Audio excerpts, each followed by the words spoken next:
সরস্বতী সরস্বতী ছিলেন লেখাপড়াতে, প্রতি বছর প্রথম হতেন, পারেননি কেউ নড়াতে। তিনি ছিলেন সবার সেরা দেব দেবীদের মধ্যে, লেখায় রেখায় শিল্পকলায়, গদ্যে এবং পদ্যে, আবৃত্তি গান নৃত্য আঁকায় ছিলেন তিনি শ্রেষ্ঠ। বিষ্টু কেষ্ট শান্তশিষ্ট ছিলেন ভীষণ, ছিলই না তাই ঝক্কি। তার কাছে হার মানত সবাই, গণসা কেত লক্ষ্মী। মন ছিল তার দারুণ সাদা, তাই সাথী তার হংস। আমরা সবাই পাই যেন ভাই দেবীর গুণের অংশ। তার আশিসে সবাই যেন পাই প্রকৃত শিক্ষা। মানুষ সবার মন্ত্রে আবার হোক সকলের দীক্ষা।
ঠিক আছে, সামনে আসতে খুব সুন্দর হয়েছে।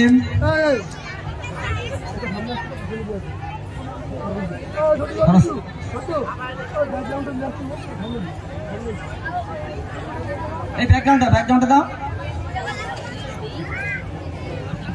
দাঁড়াও, সাইডে দাঁড়াও, তুমি সামনে দাঁড়াও। এই ওদেরকে সাইড রাখবো, সাইডে দাঁড়াও।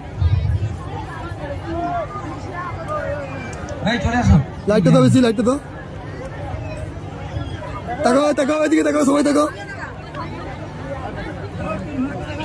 আর নামাও, ব্যাগ নামাও, নামাও, একটু নামাও, একটু নামাও। ঠিক আছে ঠিক আছে ঠিক আছে।